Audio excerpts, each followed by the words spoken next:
We are the Church of the Good Shepherd, CGS Philippines, and you are welcome. We invite you to like, share, and engage with our live stream.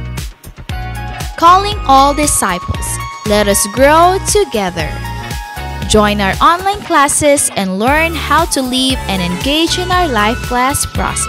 To all potential leaders of Christ, get involved in our School of Leaders 1, 2, and 3. Prayer is our weapon.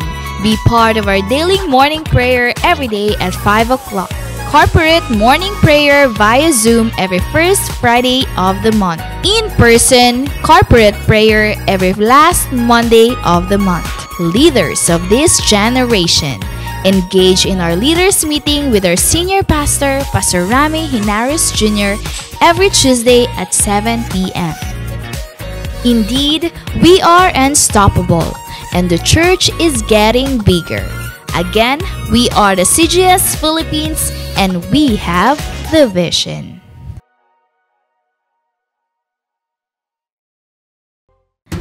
The Church of the Good Shepherd, CGS Philippines, is a vision-driven church committed to manifest and apply the G12 core values. I am a true disciple, Christ-likeness and multiplying ministry. Caught by the vision. Understand, live, and transmit the vision. Committed to sell life. Evangelism, leadership development, and multiplication. Passionate spiritually. Devotional life, prayer and fasting, and holiness. Submission to authority. Love, honor, and respect my leaders. Commitment to time. Manage and invest my time for the kingdom. Lifelong relationship. Accountability and responsibility. I love equipping and training. Training is my happy hour. I am a leader of 12 disciples. I am born to multiply. Accomplishing church goal setting. I support, help, and fulfill the goals. I want to see my church grow. Pray, work, and invest. The importance of young people. I will prepare the next generation.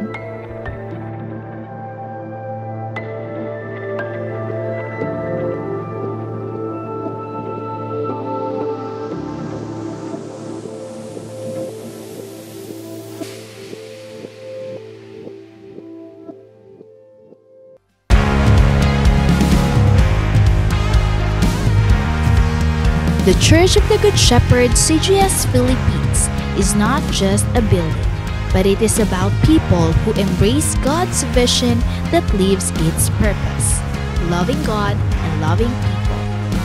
Previous years might be tough years due to the pandemic, but because of God's faithfulness to His church, the vision became even clearer and the calling of His disciples became louder.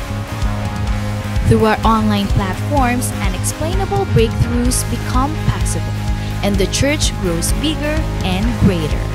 With the help of God's vision manifested to His disciples and leaders, winning people became unstoppable, not just here in the Philippines, but also all around the world. Disciples, leaders, and pastors in different churches became one in spirit to continue to rise up and expand the territory of God's kingdom. As we celebrate and worship the Lord, more than 1,000 disciples woke up early at 6 in the morning for our online simbahay. And to further develop them, more people were involved in the process of discipleship. First in life class, where they learned how to live a life according to the will of God. After life class, To continue the works of God's vision, disciples were trained and equipped through the School of Leaders 1, 2, and 3. Truly, God is faithful and He will not let the church stay ordinary.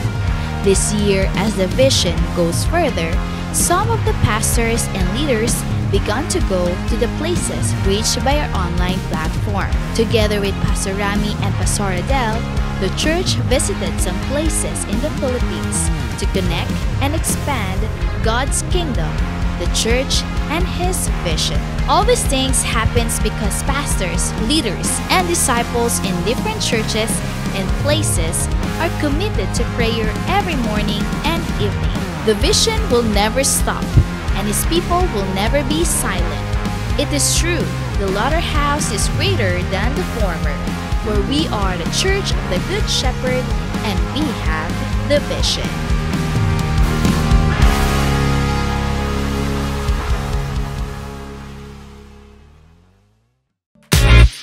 We are the Church of the Good Shepherd, CGS Philippines, and you are welcome.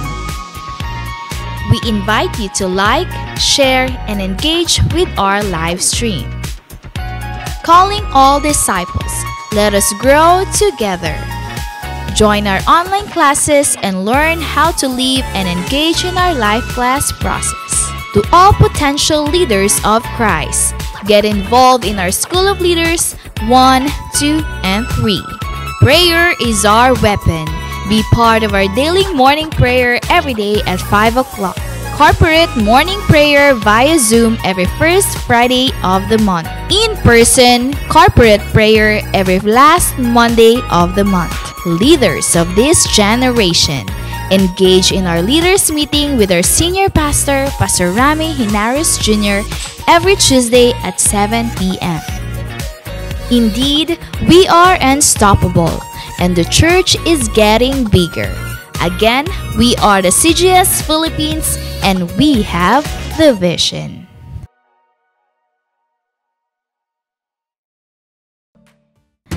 The Church of the Good Shepherd, CGS Philippines, is a vision-driven church committed to manifest and apply the G12 core values. I am a true disciple. Christ-likeness and multiplying ministry. Caught by the vision. Understand, live, and transmit the vision. Committed to sell life. Evangelism, leadership development, and multiplication. Passionate spiritually. Devotional life, prayer and fasting, and holiness. Submission to authority. Love, honor, and respect my leaders. Commitment to time. Manage and invest my time for the kingdom. Lifelong relationship. Accountability and responsibility. I love equipping and training. Training is my happy hour. I am a leader of 12 disciples. I am born to multiply. Accomplishing church goal setting. I support, help, and fulfill the goals. I want to see my church grow. Pray, work, and invest.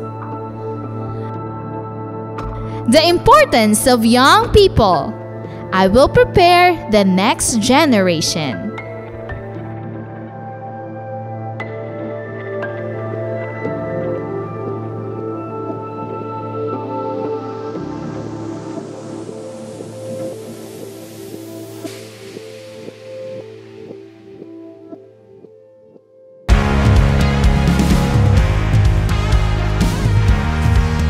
The Church of the Good Shepherd, CGS Philippines, is not just a building, but it is about people who embrace God's vision that lives its purpose. loving God and loving people. Previous years might be tough years due to the pandemic, but because of God's faithfulness to His church, the vision became even clearer and the calling of His disciples became louder. Through our online platforms, unexplainable breakthroughs become possible, and the church grows bigger and greater. With the help of God's vision manifested to His disciples and leaders, winning people became unstoppable, not just here in the Philippines, but also all around the world. Disciples, leaders, and pastors in different churches became one in spirit to continue to rise up and expand the territory of God's kingdom. As we celebrate and worship the Lord, more than 1,000 disciples woke up early at 6 in the morning for our online simbahay. And to further develop them, more people were involved in the process of discipleship. First in life class, where they learned how to live a life according to the will of God.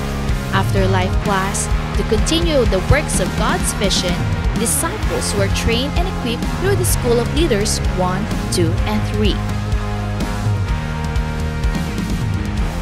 Truly, God is faithful and He will not let the church stay ordinary. This year, as the vision goes further, some of the pastors and leaders began to go to the places reached by our online platform. Together with Pastor Rami and Pastor Adele, the church visited some places in the Philippines to connect and expand God's kingdom, the church, and His vision. All these things happens because pastors, leaders, and disciples in different churches and places are committed to prayer every morning and evening.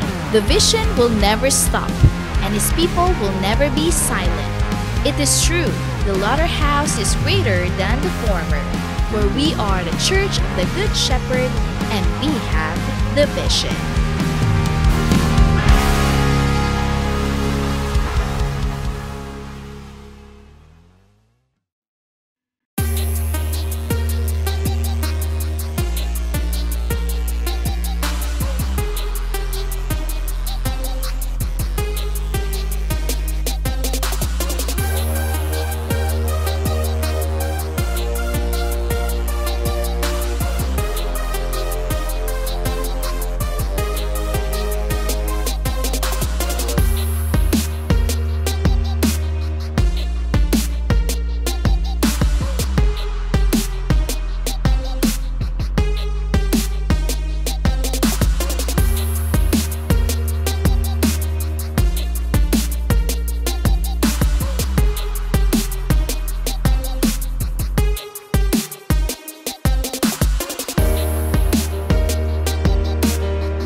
Magandang umaga muli sa ating lahat at welcome sa ating morning simbahay.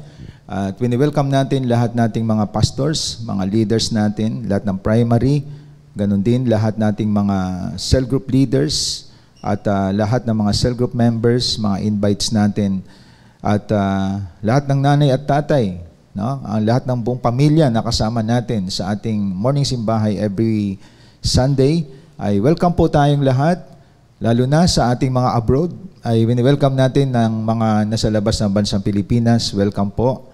At sa mga nasa Luzon, Visayas at Mindanao. At we really praise God. Iniingatan niya po tayo sa kabila ng alam natin na may bagyo na pumasok sa ating bansa. But still, ang vision ay nagpapatuloy.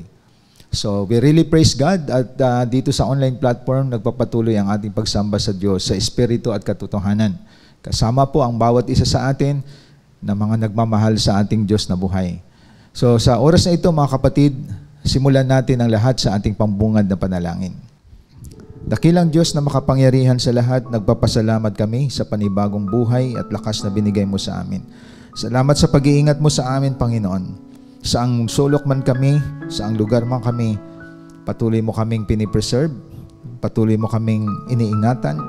Thank you so much, O God, sa iyong paglingap sa buhay ng lahat ng mga anak mo, lahat ng mga naglilingkod sa iyo, lahat ng mga pinili mo, Panginoon. Andoon ang iyong proteksyon at pag-iingat.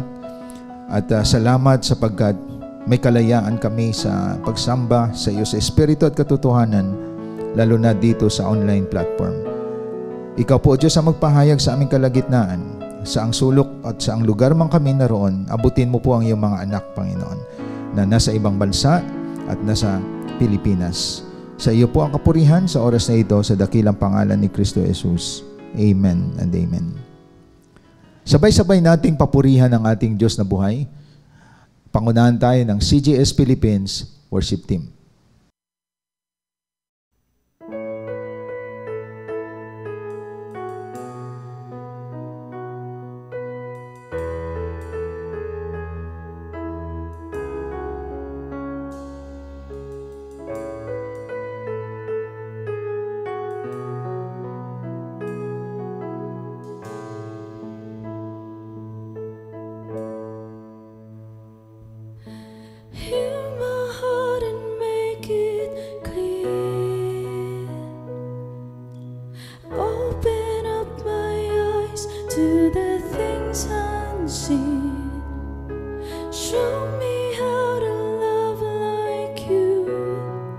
Hosanna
Show me how to love like you, how to love me.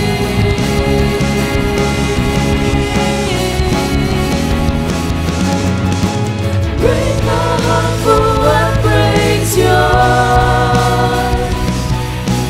Everything I am for your kingdom's cause. As I walk from earth into eternity.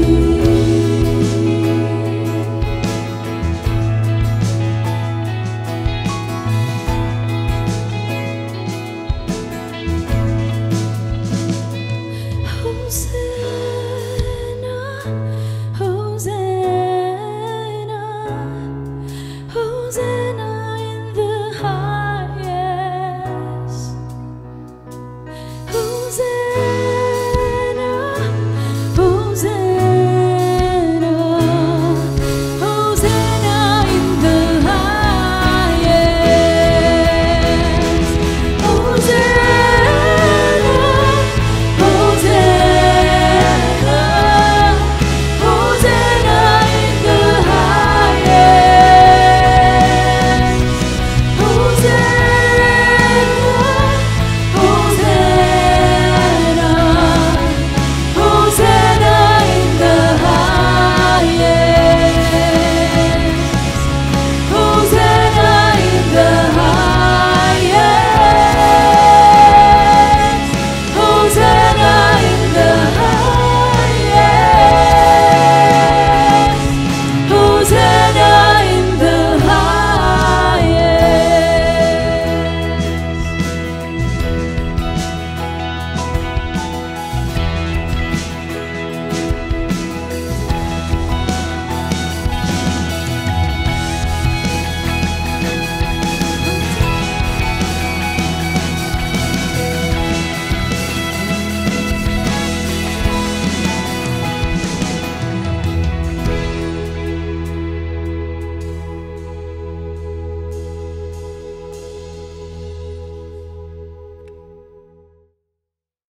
Maraming salamat sa mga mensahe ng awitin na ating narinig at maging bahagi ng buhay natin.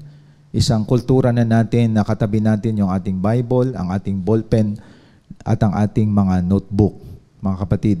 At nakapokus tayo ngayon sa ating pakikinig sa salita ng Diyos dahil alam natin this is our holy hour.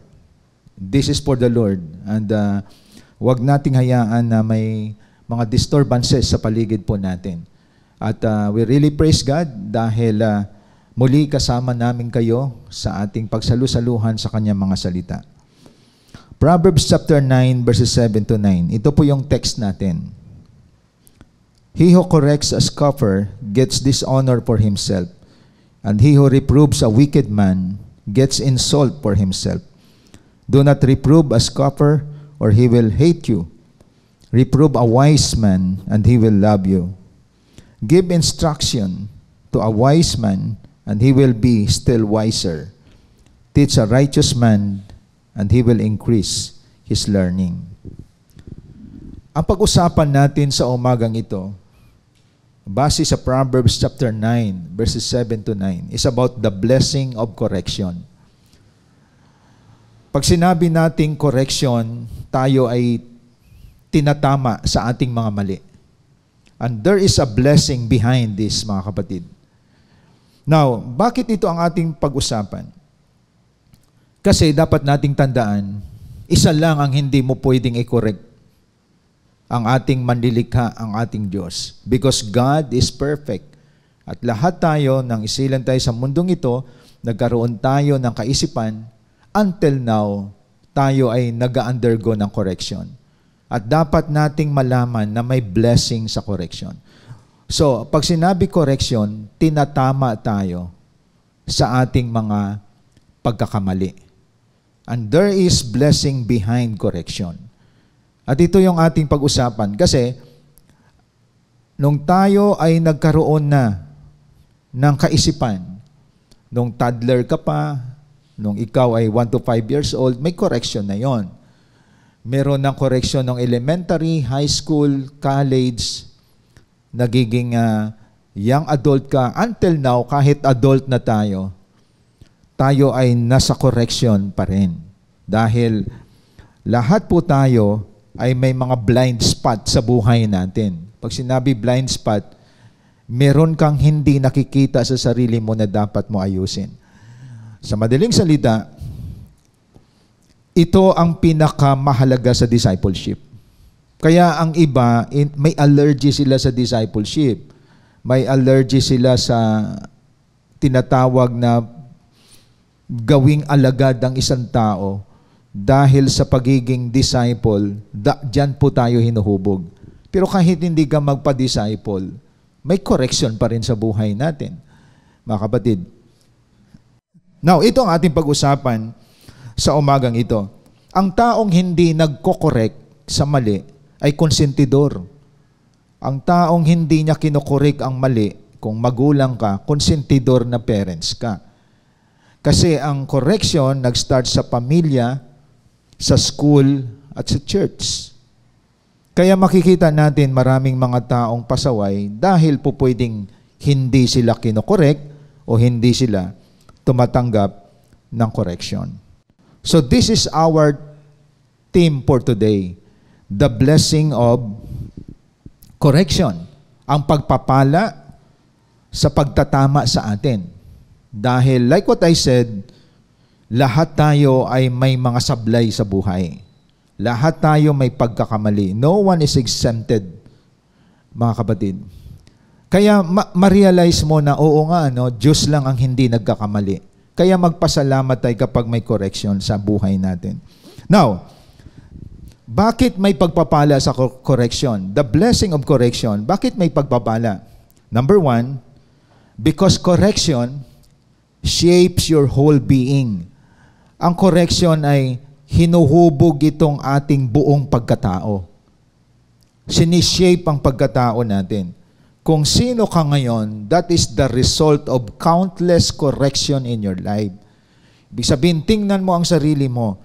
Ikaw yung tao na bunga ng mga katakot-takot na correction sa buhay mo at napabuti ka. At pwedeng ikaw rin yung tao na hindi tumatanggap ng correction. Pwedeng napasama din ang buhay mo. May tatlong klase ng tao sa pagtanggap ng correction. Kapag may mga nagko-correct sa atin, ang isa ay mababa tingin sa sarili. Kaya pag siya'y kinokorek, ang feeling niya, kinokondem siya. Ang feeling niya, wala siyang kwentang tao. Yan ang mga taong low self-esteem. Meron namang mataas ang tingin sa sarili. Kapag kinokorek mo yung mataas tingin sa sarili, ang nagkokorek, pakialamero. O kaya pakialamera. Dahil pag sinabing mataas ang tingin sa sarili, hindi siya dapat kinokorek kasi wala siyang mali.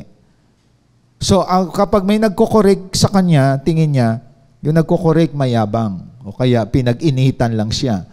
O kaya pinagdiskitahan siya.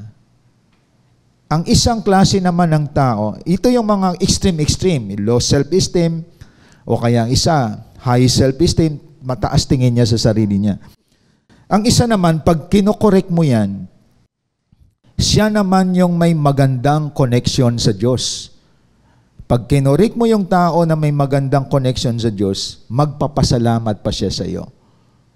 At siya ay matutuwa dahil tinuwid mo siya. Kaya ang may tamang relasyon lamang kay Kristo ang handang magpakorek.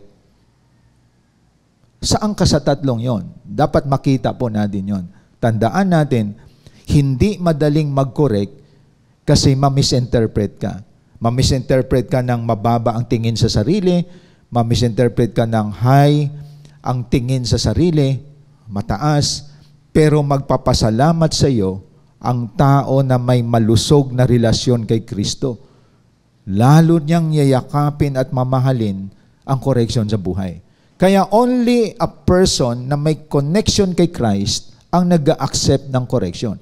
Because correction shapes your whole being. Ibig sabihin, ang correction, hinuhubog nito ang buong pagkatao po natin. Lalo na ngayon na naging Kristiyano ka, patuloy kang kinokorek Kasi you have your connection with God and with your leader. Ibig sabihin, isang pagpapala ang correction sa buhay natin. Lalo na kaya may mentor tayo, may leader tayo, may pastor po tayo, kasi sila yung humuhubog sa pagkatao natin. Ang mga tao na mababa tingin sa sarili, naaawa sila sa sarili nila, dinadjudge daw sila. Ang iba namang mataas ang tingin sa sarili, feeling niya, nakikialam ang taong yan sa buhay niya. Kasi walang connection sa Diyos. So, ang may connection lamang sa Diyos, ang nag-accept ng correction. Ang may connection lamang sa kanyang leader, sa kanyang pastor, sa kanyang parents, ito yung mga tao na merong tinatawag healthy connection with God. That is why tandaan natin, hindi madali ang salitang correction. Ginagawa ito ng tao kapag siya ay may pagpapahalaga sa kanyang kapwa, sa kanyang kamag-anak, sa kanyang kapatid, o sa kanyang mga anak. Hindi ka natakot na mag-correct. Maraming mga taong takot mag-correct. Ito yung mga man-pleaser. Pag man-pleaser ka, kahit nakita mo ang mali, hindi ka mag-correct. Kasi baka iwanan ka. Baka ikaw ay baliktarin pa. So maraming takot sa salitang correction. But hindi natin alam, ang correction ay isa ito sa mga pagpapala sa mga tao kung bakit tinatama natin sila. Lalo na kung empleyado ka sa isang company. Asahan mo yung bossing mo, iko-correct kapag mali ka. Di ba? Iko-correct ka pag palagi kang late. Iko-correct ka kapag palagi kang absent. So hindi tayo dapat sumamang loob natin kasi pinoprotektahan ng company ang kanilang business. So even sa church natin, may correction dahil ang vision ay dapat may kalidad sa buhay natin. Ibig sabihin, saan man tayo pumunta sa school, sa church, sa tahanan natin, may correction. At tandaan natin, nagsimula tayong mag-isip, may correction. Dati pag nagsuot ka ng tsinilas, baliktad. Kinuri ka ng parents mo. Di na tama. Di ba nakakatawa, halimbawa ay ano ka na, 30 years old, baliktad pa pagsuot mo ng tsinilas, wala nagko-correct sa'yo. So, kino-correct tayo sa ating mga practices, sa hygiene natin. Tinuturuan tayo ng parents natin noon na kapag kumain ka, after that, mag-toothbrush ka. Kung wala nag-correct sa atin, siguradong mabaho hininga mo ngayon. So, may correction sa atin, even in our hygiene. Tinuruan tayo ng magulang natin, everyday dapat naliligo tayo. So, nakita natin, ang pinakamabangong tao sa buong mundo, mga Pilipino. Bakit? Tinuruan tayo ng hygiene. Di ba? Natuto tayong maglinis ng katawan natin and that is what we call correction, mga kapatid. Di po ba? Nililinis, kumbaga, mahalaga sa iyo, lifestyle mo nang maligo ka sapagkat you protect your hygiene. Even sa pagising natin sa umaga, tinrain tayo habang lumalaki na tayo, magligpit ng mga higaan natin. Hindi yung pagbalik mo sa gabi kung anong nadatnan mong higaan, yun pa din. So tinuturuan tayo maglinis ng bahay, magligpit ng mga kinainan natin, magugas ng plato. Lahat ng yan, part ng correction sa buhay natin. Na hindi pala pwedeng kumakain ka lang ng kumakain, hindi ka naglilinis, hindi ka nagugas ng plato. Pinapractice natin yon sa ating mga tahanan. So nakita natin, ang correction ay walang katapusan. Wala nang correction sa langit. Kasi perfect place na yon. Pero hanggat tayo humihinga sa mundong ito, may correction sa atin. Mga hygiene natin, pati sa pagsuot natin ng damit. Di po ba? Kinokorek tayo. So nung maliit ka pa, tinuruan ka na kapag lalaki ka, you are a boy. So mga nilalaro mo, toy ng mga boy. At hindi ka nagsusuot ng palda. You're a boy. Ito problema sa mga parents. Gusto nila maging babaeng anak nila, ilalaki. Paano mo itutuwid yan? Malaki na ngayon. Feeling niya, babae siya. Kagagawan din ng parents yun. At hindi ka naglalagay ng magandang kinabukasan sa anak mo. Ang lalaki nagsusuot ng damit ng lalaki. Ang babae nagsusuot ng damit ng babae. Sino nagturo sa atin nun? Nagturo sa atin nun ang ating mga matinong magulang. So makikita po natin, correction shapes your whole being. Mga kapatid, pagdating sa church, nakilala mo si Jesus Christ, tinuturuan tayo sa spiritual aspect. One part of our being is our spiritual life. So tinuruan tayo sa bahay ng mga hygiene, pananamit, paggalang, sa pagmano sa mga nakakatanda sa atin. Part yun ng honoring. Pagdating sa church, tuloy pa rin ang correction sa atin. Tinuruan tayo na dapat everyday upang may connection tayo sa Lord. Humihingi tayo ng patawad sa ating mga kasalanan. Nalinisin niya tayo sa ating mga kasalanan. At the same time, tayo ay nagbabasa ng Bible, yun ang salamin ng buhay natin. Tayo ay may devotion everyday, pinahalagahan natin ang morning prayer, at katulad nito, simbahay. Ang lahat ng nandito sa simbahay natin, na thousands of people, every Sunday, sa different places, bakit nandito ka? Bakit kasama ka palagi dito? Kasi may connection ka sa Diyos. May relasyon ka sa Panginoon. At the same time, nagpapakorek ka. Kasi naalala ko dati, lahat ng testimony, tinatamaan daw sila, masakit daw ang narinig nilang salita. Pero bakit ka nandito? Ikaw yung may connection sa Diyos na nagpapakorek. Ang walang connection sa Diyos, matagal nang wala dito. Kasi wala siyang connection sa Lord eh. Ang nandito lamang, yung may relasyon sa Diyos na buhay, na dati sa dilim siya, namulat siya sa katotohanan. At until now, kahit nahagip yan, nagpapakorek yan. Kasi yan ang wise na tao. So dito nyo makikita, mula nang maliit tayo, wala pa tayo sa Panginoon, may correction na. Nung nasa Panginoon tayo, may correction pa rin sa atin. Pero sino ang napabuti? Ikaw, kapatid, ang napabuti. It shapes your whole being. Dahil you have a deeper relationship with God and you love correction in your life.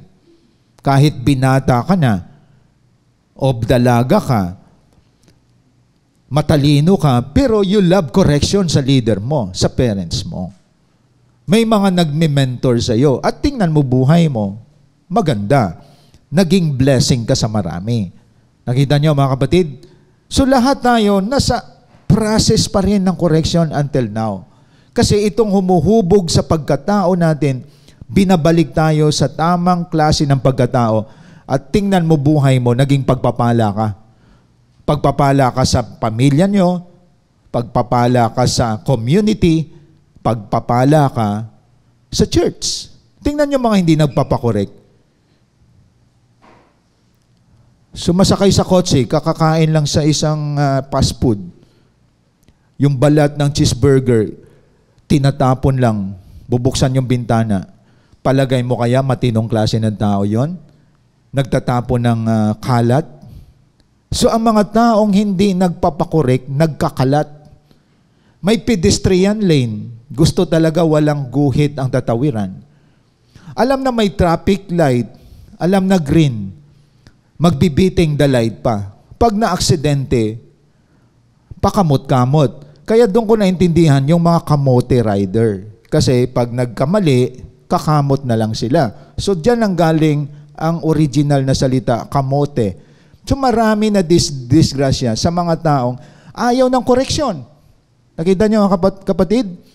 So, nakikita natin, ang hindi nagpapakorek, burden ng community, kabigatan ng pamilya, at ganun din burden sa church. Kaya ang nag-accept ng correction, mga kapatid, ito yung mga taong nakaranas ng pagpapala sa buhay nila. Kaya tandaan natin, ang pagkatao natin kung ano ka ngayon, kung sino ka ngayon, it's because you invite, you accept, you embrace correction in your life. Nakita niyo mga kapatid? Yung mga mata nga natin, habang tumatagal, lumalabo, kinokorek ng salamin eh. Di ba? Pumupunta tayo sa ophthalmologist. Di ba? Big sabihin, may correction. Lahat sa buhay po natin. Kaya wag tayo sumama ang loob natin kapag kinokorek tayo kasi hindi po tayo mga high esteem na tao o self high esteem na tao, kaya low esteem, mababang tingin mo sa sarili mo, mataas tingin mo sa sarili mo, kundi ikaw yung taong may magandang relasyon sa Lord. That is why you love correction in your life. So dapat naintindihan natin ito, mga kapatid. Tingnan ninyo, yung mga hindi nagpapakorek, no? Hindi naman tambutso ang bibig pero umuusok. Di po ba? Alam ko, kambing lang ang kumakain ng damo. Ngayon, tao kumakain na rin ng damo. Kasi ito yung mga taong hindi nagpapakorek. Kita niyo, mga kapatid? Ito yung mga, alam ko, ang nilalagyan ng gasolina, yung sasakyan. Ngayon, iba umiinom na ng gas. Nakita niyo, mga kapatid? May alcohol yung alak. Di ba? At yan, nagkukos ng, kasiraan ng buhay natin. At minsan, nadadama yung ibang taong matino. Di ba? Pag passive smoker ka, ikaw pa napuruhan. Kaya tandaan natin, gusto mong kumita ng malaki, nag-shortcut ka, nag-scatter ka. Ayun. So scattered ngayon ang pamilya mo, scattered ngayon ang connection mo sa mga tao. So ibig sabihin, wala kasing tumatanggap ng koreksyon itong mga taong ito. Kaya ang kaguluhan sa paligid natin, mga tao yan na hindi tumatanggap ng pagtutuwid. That's the beauty of discipleship, because discipleship, isa sa mga sangkap ng discipleship, correction. Si tatay, si nanay at mga anak nagpapakorek. Ang masaklap kapag ang tatay pasaway, ang nanay pasayaw-sayaw, si tatay pasaway. Ang bunga, mga anak, ay mga scattered na rin. Napapariwara na rin sila. Kasi they reject correction in their lives. Diba sabi nga sa verse 7, sa 9, 7, 8 ng ating binasa sa Proverbs, verse 7, he who corrects a scoffer gets dishonor for himself. Ibig sabihin, i-correct mo yung manlilibak. No? Ito yung mga scoffer. At ikaw ay i-dishonor. And he who reproves a wicked man gets insult for himself. I-insultuhin ka pa. No? Sisigawan ka pa kapag kinokorek mo yung tao na it's either your relative, kapatid, anak, ikaw pa mali. Ang tawag niyan, mga wicked and scoffer people. Because sabi sa verse 8, do not reprove a scoffer, he will hate you. So ang mga ayaw ng correction, mga taong manlilibak. Reprove a wise man and he will love you. Tingnan ninyo, ang wise na tao, sila yung magmamahal sa iyo. And that is number 2. Ibig sabihin, blessing ang correction because it makes you a wise person. That is in verse 8. Reprove a wise man and he will love you. So ang mga taong may connection sa Lord, mga wise people, ang tingin nila sa correction, mahal ako ng taong ito. O nga naman, bakit mo naman i-correct ang taong hindi mo mahal? Bakit mo pakialaman ang taong wala kang connection? So kung tayo may common sense, kaya tayo kinokorek ng parents natin, kinokorek tayo ng mga teacher natin sa school, kinokorek tayo sa church. Bakit? May connection tayo sa kanila. Responsible ang teacher sa school. Pag sa church ka, responsible ang leader mo, ang pastor mo. Kaya yung mga taong mga ayaw ng correction, mga stupid people, mga kabadin. Tingnan natin ang Proverbs 12 verse 1. No? Ang sabi sa Proverbs chapter 12 verse 1, whoever loves discipline loves knowledge, but he who hates reproof is stupid. Kita niyo mga kapatid?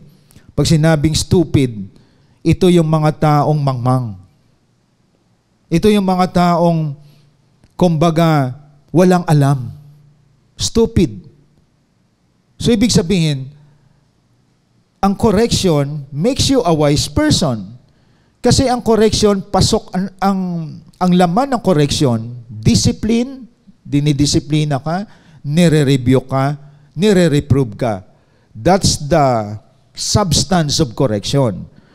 So, ang isang tao na dinidisiplina, lalo niyang mamahalin yon. Kasi, sometimes ang pagdisiplina hindi lang pagpalo kundi pagtutuwid, sasabihin sa iyo, ito ang dapat mong gawin.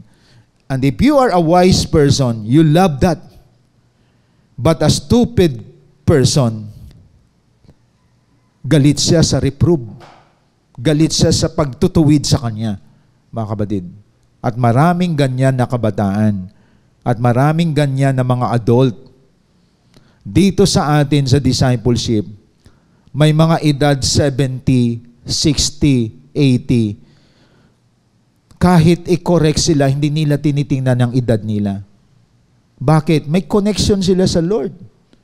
Di ba? Andoon yung pagpapasalamat nila. Katulad niyan, ako, may mga mas may edad pa sa akin na mga senior natin. Pero makikita mo wala silang tinatawag na pag-oppose. Why? Kasi meron silang magandang connection sa Diyos. Mas ako'y bata, sila'y may edad na, pero nagpapasalamat yung mga nanay natin. Nagpapasalamat sila. Yun ang sinasabi ko. Hindi mababa tingin nila sa sarili, hindi rin mataas ang tingin sa sarili. Ang tingin nila sa sarili nila, may malalim silang relasyon sa Lord. At blessing sa kanila ang correction. Kaya, it makes you wise because you gather knowledge, you gather guidance. At ang taong kinokorek is a wise person. Nag-iipon ka kasi ng kaalaman, mga kapatid. And you are correctable person. Kaya ang wise person is correctable yan. Dahil like what I said kanina, may mga blind spot tayo. Hindi mo alam na may nagawa ka na hindi tama. Akala mo, okay lang yon. So may mga nag-check sa atin. Blind spot natin yon. At ang magandang attitude, humihingi tayo ng sorry, nagpapasalamat tayo sa ating mga mentor, sa ating mga leader, at ikaw napabuti lalo. At ikaw rin ang pinagpapala ng Panginoon.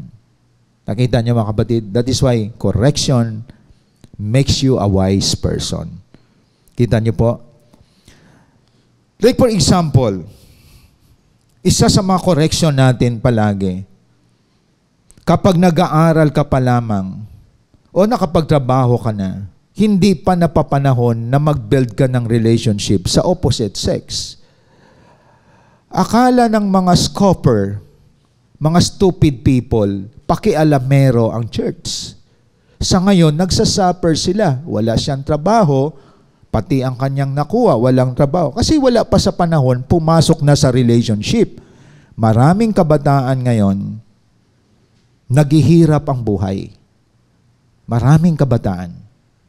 Maraming kabataan ngayon, may sakit na. May sakit. Physically, may illness na, no? Sa sex. Bakit? Maraming kabataan pumapasok na sa mga tinatawag na sex outside marriage.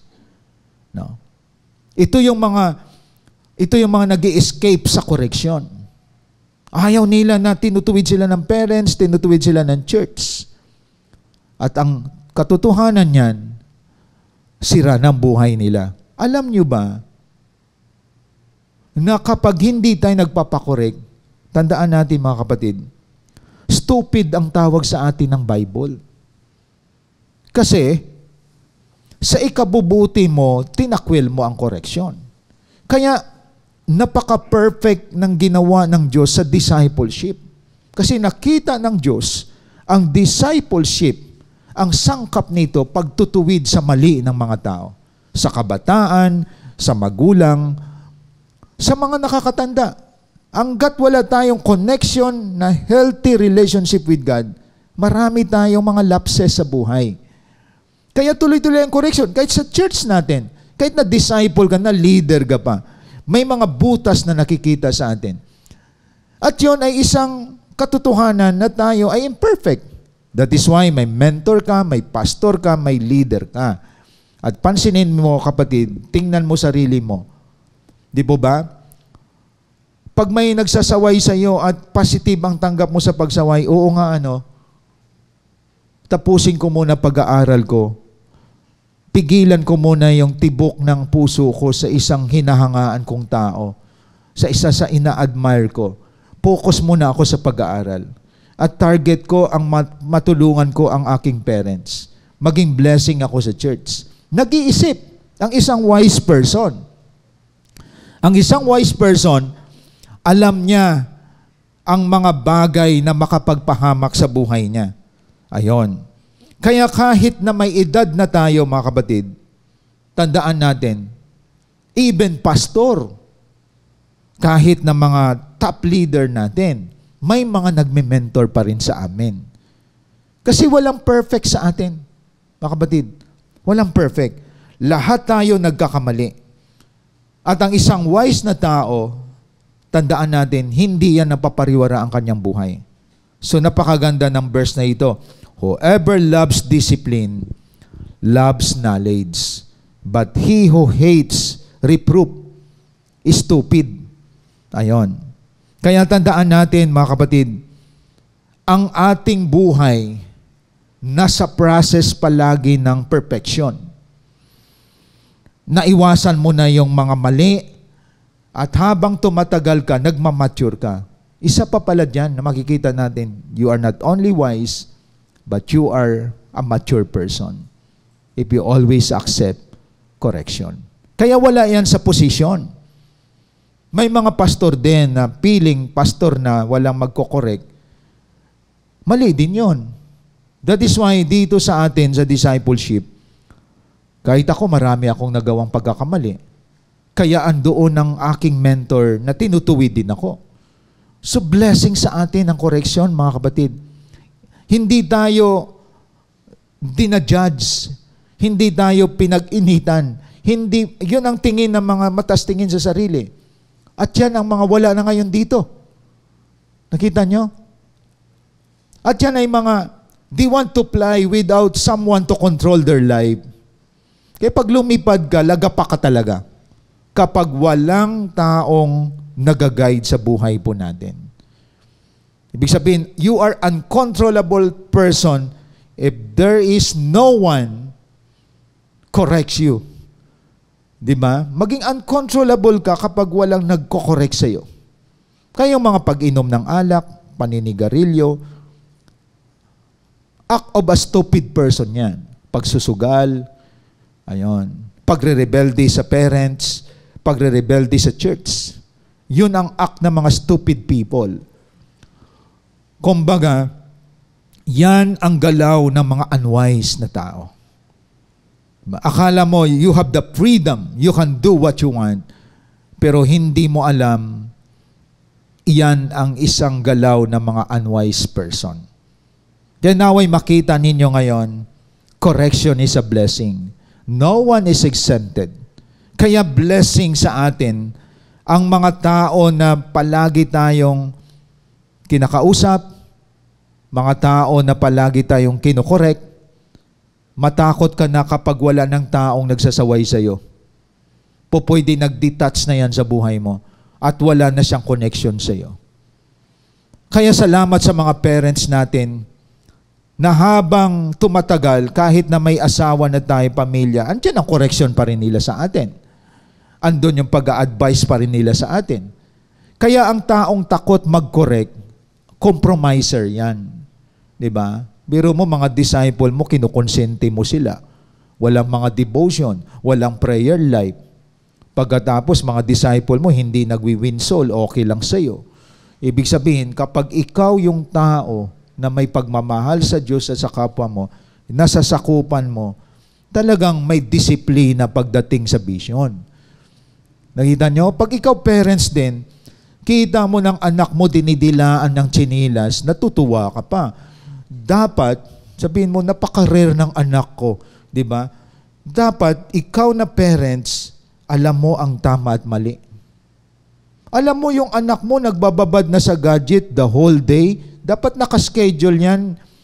Iba kasi ayaw maistorbo. Hindi mo alam, nagkukos ng karamdaman ang sobrang babad sa gadget. Marami dyan mga bata nahihimatay, mga bata nagkakasakit na, hindi na uminom ng tubig, puro gadget na lang. Akala natin, advantage yan. No? Biro mo, anak mo may Facebook na, baby pa lang. At hindi rin yon advantage. Gagamitin din yan ng ibang mga sindikato. Biro mo, nakabilad ng mukha ng anak mo sa Facebook. Hindi mo alam, ginagamit na pala ng mga sindikato yan. Kasi marami ngayong mga fake dito sa online. Napansin niyo mga kapatid? Kaya dapat aware po tayo. Even dito, handa ka sa mga buzzers. Mga taong naninira pagdating sa mga spiritual aspect ng buhay. So dapat tayong lahat mga kapatid maging aware dito na may mga taong nagtutuwid sa atin para tayo ay hindi rin mapariwara. Ganon. So it makes you a wise person. Nagpaalala sa iyo, pinalalahanan ka bawal magpuyat. No? Pinalalahanan ka na kapag pinagpala ka ng Diyos ay maging wise ka sa pagbangit ng resources mo. Kaya ngayon, binibless ka ng Panginoon, paggamit ng tamang oras, pag-iingat mo sa katawan mo na hindi ka magkasakit. Huwag mo isipin, bata pa naman ako, you can eat all you want to eat. Marami, bata pa, namamatay na. Di ba? Damage na ang kidney. Marami na mataas ang sugar, bata pa, wala pang pamilya. Why? Kasi wala tayong control at wala nagko-correct sa atin. Mga kapatid. Kaya may nagko-correct sa atin sa kinakain natin, sa paggamit ng oras natin, sa paggamit ng ating finances. Di ba? Sa pagsama sa mga klase ng tao. Meron ka bang good company or bad company? Ibig sabihin, lahat ng yan ay ating pinipilter. Ito bang mga barkada ko, mga good company ba to? Ang kinakain ko ba nakakapagpahaba pa ng buhay ko o nakapagpaiksi ng buhay ko? Ibig sabihin, lahat ng aspeto sa buhay natin, if you are a wise person, you always accept correction. Nakita niyo mga kapatid? Kaya dapat naway makita ninyo ngayon na ngayong umaga, welcome correction in your life. Welcome ninyo. Huwag nyo isipin na ginajudge kayo, kinukondem kayo. Ang isang may tamang relasyon sa Diyos, nagpapasalamat siya sa correction sa buhay niya. Kahit may edad na siya. Ayon. Kasi lahat tayo may stage of correction. Ikaw nag-shortcut. Diba? Ang iba nag-shortcut, ayaw ko ng correction. Gusto ko umangat ang ano ko na wala nagkikalam sa akin. Marami dyan napapahamak. At marami dyan bumabagsak. Tandaan natin, Diyos lang ang hindi kinokorek. Walang exempted sa atin, mga kapatid. Ultimo nga mga hayop, kinokorek natin, tayo pang mga tao. Di po ba? So, welcome correction sa isang wise person. Third, the last. Correction prevents you from harm. Alam nyo ba pag kinokorek tayo, ito ay nag-iingat sa atin sa kapahamakan, mga kapatid. In Proverbs 29, verse 1. Tingnan natin. Proverbs 29, verse 1. A man who hardens his neck after much reproof will suddenly be broken beyond remedy. Ibig sabihin, ang matigas ang ulo, masisira ang buhay. Tandaan natin. Ito yung mga hardens his neck. Palagi na siyang sinasaway sa mali niya will suddenly be broken beyond remedy. Then in Proverbs 14 verse 12, yung sinasabi kong blind spot sometimes, hindi mo nakikita, ikaw pa din ang nasusunod. Anong sabi sa Proverbs 14 verse 12? There is a way which seems right to a man, but it ends is the way of death. Lahat tayo tingin natin tama yung ginagawa natin. Pero hindi natin alam, ang dulo pala nun, kamatayan. Kita niyo mga kapatid? Ang tingin mo sa isang bagay, maganda. Ang tingin mo sa isang bagay, advantage sa iyo. Pero dulo pala niyan, kamatayan. I think nakwento ko sa inyo yan dito dati. Isang babae, siguro yun ang type niya na lalaki, wala pang 24 hours, sila na. Meron ba dito? Wala pang 24 hours, boyfriend mo na, sila na. Dahil nakikita niya na ito yung gusto niya. Dinala niya sa bahay nila. Pinakilala niya sa kanyang mga parents. Mga kapatid, sa ibang bansa yan. Ito yung babae na to, hindi yan nagpapakorek sa parents niya. Itong masaklap na senaryo. Mga kapatid, hindi niya kilala yung lalaki ng malalim, wala pa siyang alam na background, dinala na sa bahay. At ang isa sa mga trahedya na nangyari, pinagpapatay ang kanyang magulang. At pati siya hinahanap na rin patayin. Biro mo sa sarili mong bahay, pinatay ang parents niya at siya'y tumakbo palabas. Kriminal pala yung nakuha niya. Ayan. So, ibig sabihin, mapapahamak ka, pati pamilya mo, kung hindi ka isang tao na correctable. Di po ba?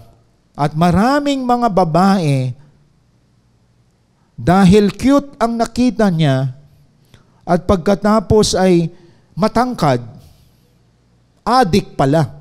Perwisyo ngayon. Hindi lang siya. Pati parents niya na perwisyo. So, tandaan natin, nakakapahamak ang isang hindi pagtanggap ng correction. Pero kapag ikaw ay correctable person, pati pamilya mo napipreserve. Kaya isang paalala din to sa mga parents, yung mga anak ninyo ngayon na correctable pa, ibabad nyo yan sa salita ng Diyos. Ayusin nyo buhay ng mga anak ninyo. Hindi church ang dapat lang asahan natin na paglaki. May naalala ko dati, o anak, mag-Sunday school ka, anak, mag-church ka. Siya, hindi nag-church. Di ba? Kaya, dilema to sa mga magulang, mga parents na pasaway. Hindi kayo modelo sa spiritual life ng anak nyo. Huwag nyo asahan anak nyo maging matuwid yan paglaki. Kayo nga, pasaway pa.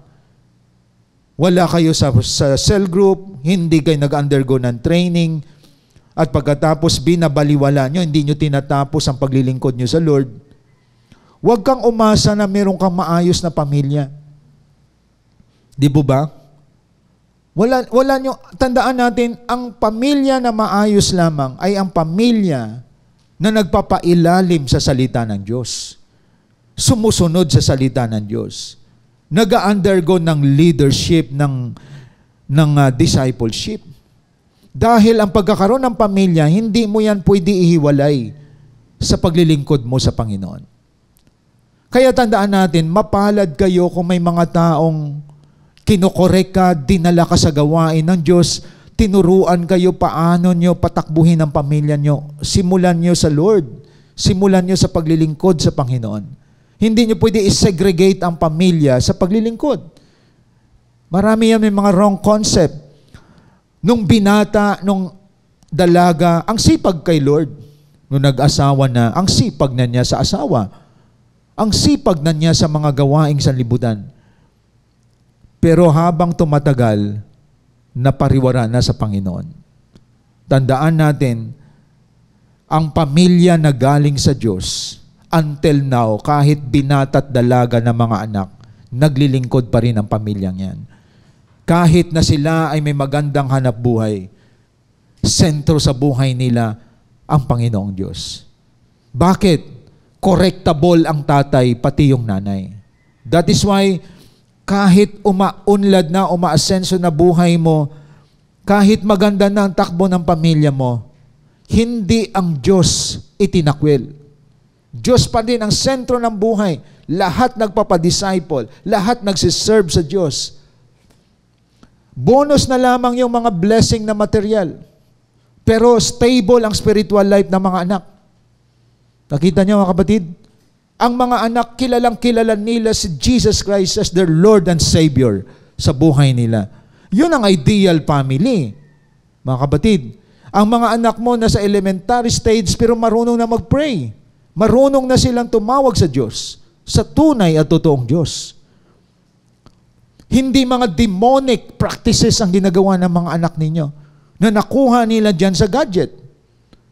Tandaan natin mga caricature dyan sa gadget, akala mo wala yan. Pero may mga devil or demonic practices yan na hindi mo alam sinaswipe ng mga anak mo. Kaya tandaan natin, you need guidance to your children. Because correction prevents you from harm. Ilalayo ka sa kapahamakan, pati mga anak ninyo. Tiwala kayo sa anak ninyo, pag wala kayo, ang anak nyo nagsaswipe, pero hindi nyo alam, sinisip-sip na siya ng mga demon practices sa gadget.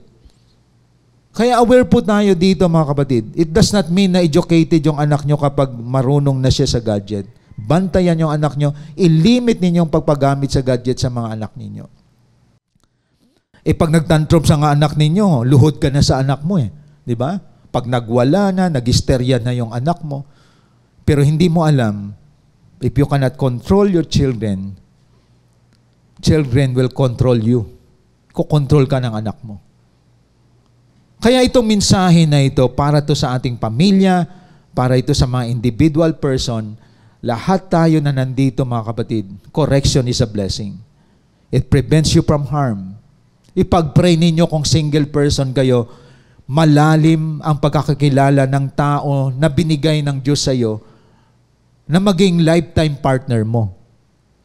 Hindi yung nakuha mo lang sa Facebook, hindi yung nakachat mo lang, hindi yung nakita mo lang siya.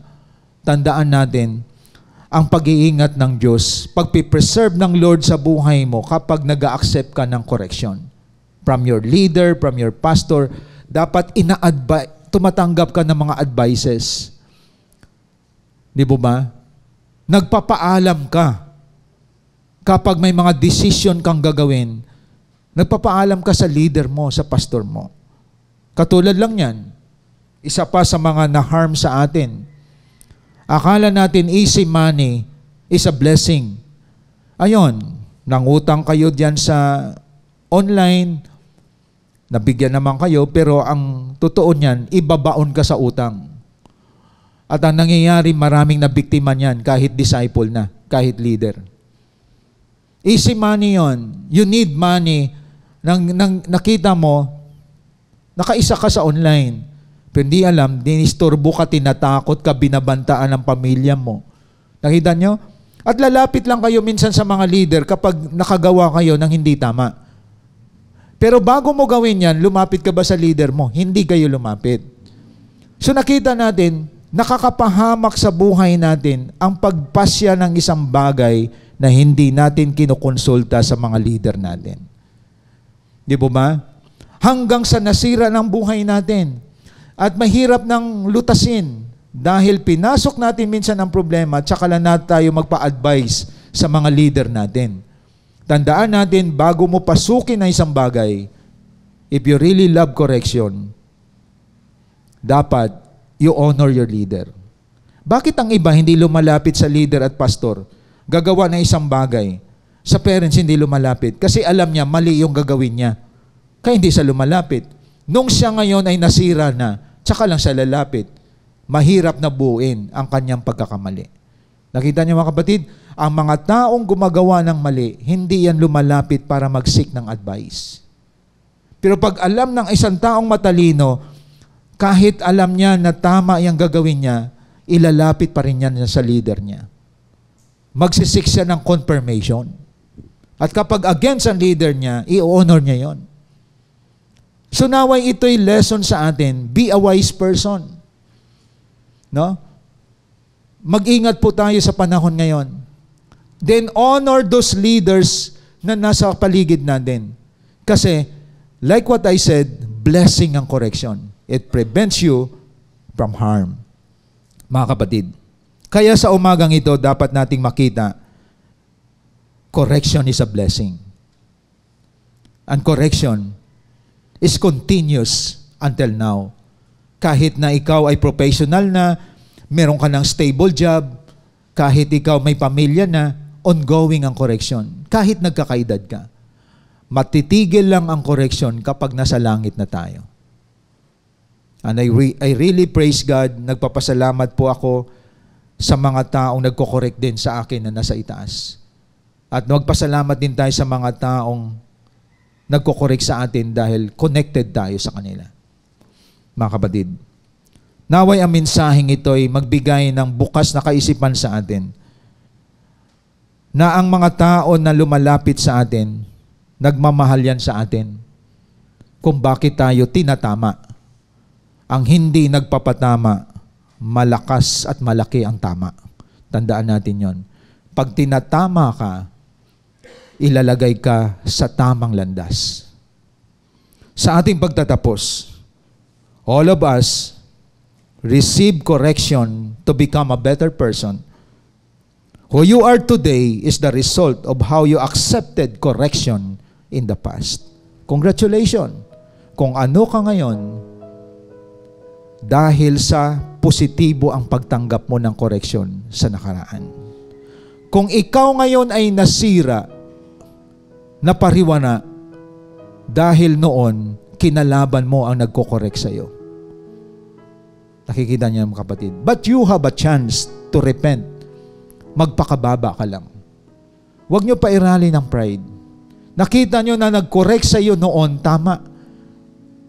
Ngayon, nagsasuffer ka.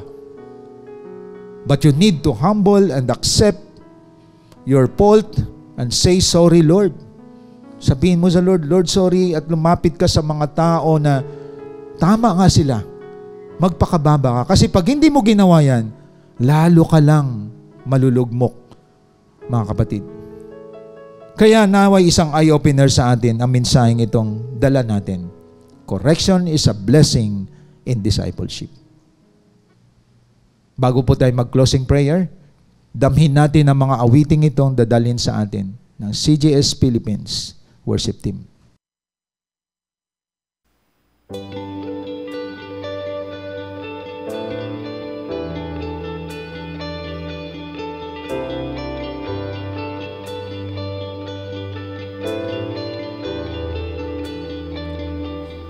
This is my worship, this is my offering. In every moment, I withhold nothing. I'm learning to trust you, even when I can't see it. And in every suffering, I have to believe it. So if you say it's wrong, then I'll say no. If you say release, I'm letting go. If you're in it with me, I'll begin. And when you say to jump, I'm diving in. If you say be still, then I will wait. If you say to trust, I will obey. I don't wanna follow my own ways. I'm done chasing feelings, Spirit.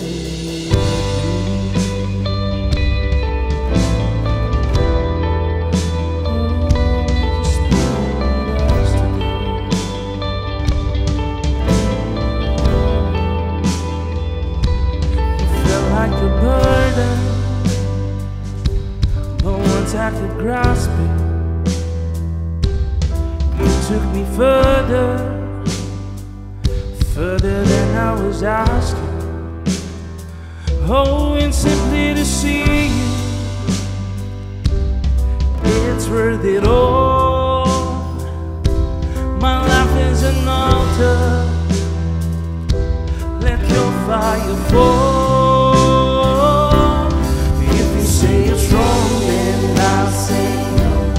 If you say release, I'm letting go. If you're in it with me, I'll begin. And when you say to jump, I'm diving in. If you say be still, then I will wait. If you say to trust, I will obey. Teach me how to follow in your ways. I'm done chasing feelings, Spirit.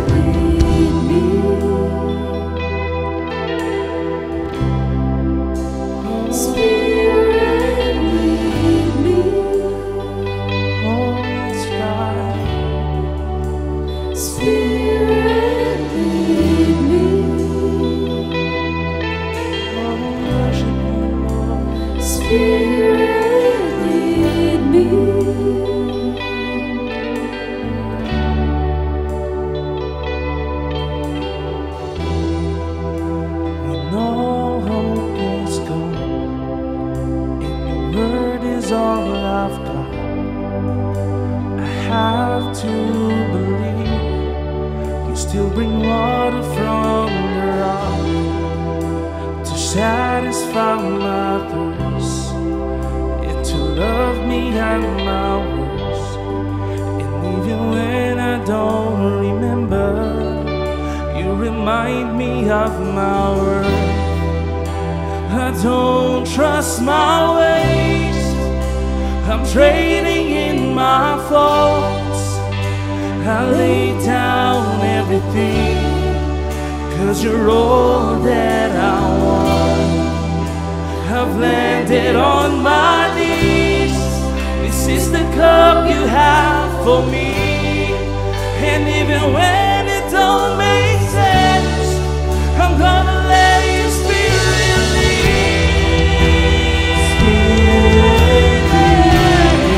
I'm gonna let you Spirit lead.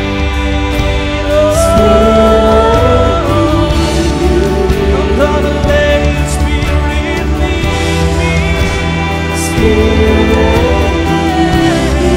I'm gonna let you Spirit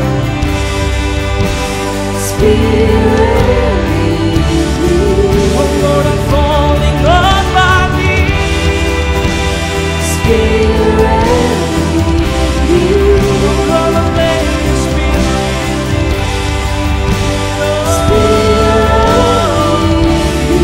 I'm gonna let you Spirit lead me. I'm gonna let you Spirit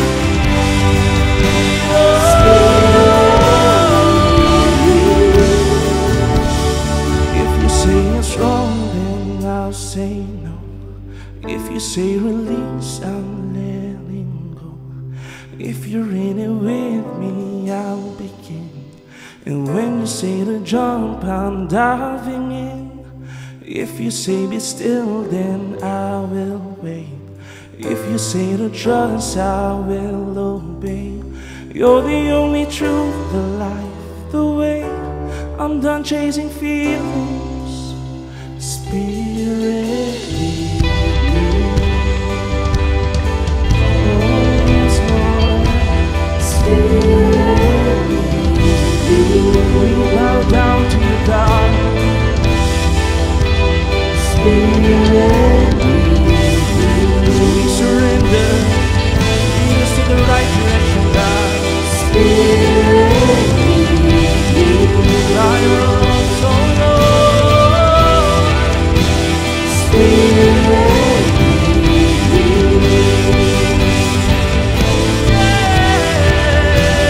Spirit, lead me. Oh, Spirit, lead us full of faith and care. Spirit, lead me.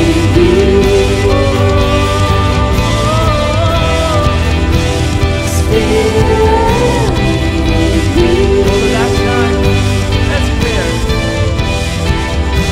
Spirit, lead me.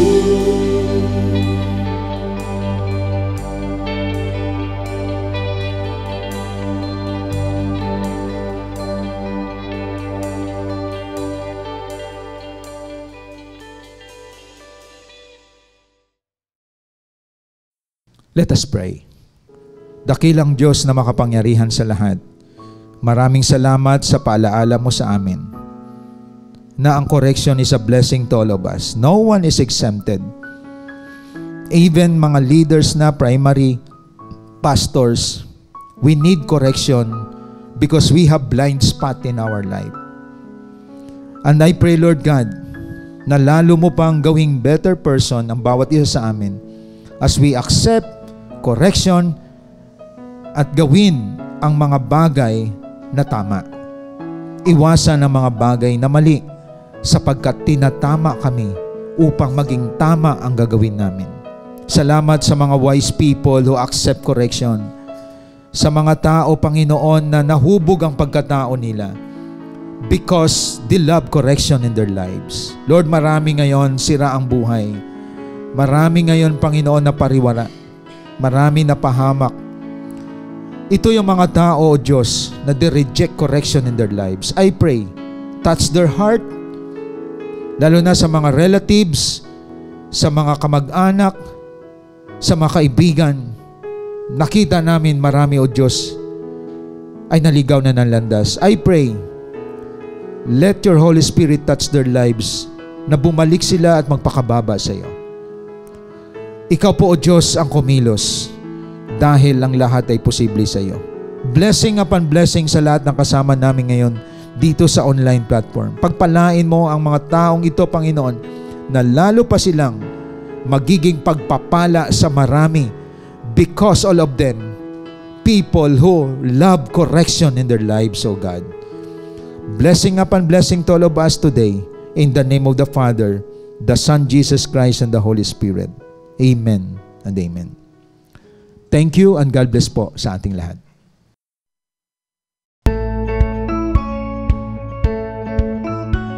Hope you've been blessed by the message of God today as we continue to extend our calling in loving God and loving people, even in online, and keep you more updated to our journey in God's vision. Connect to us wherever you are.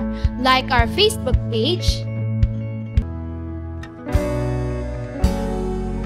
follow us on our Instagram account,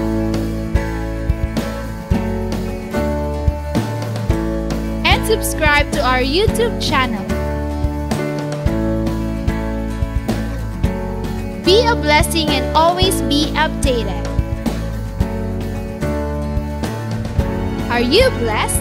Now it's time for you to become a blessing online by sending stars to support our local church and take part in our lot project.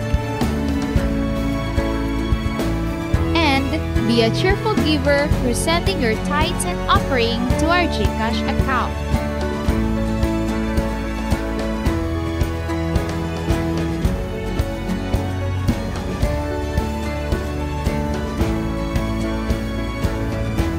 See you on our next online worship. Thank you and God bless.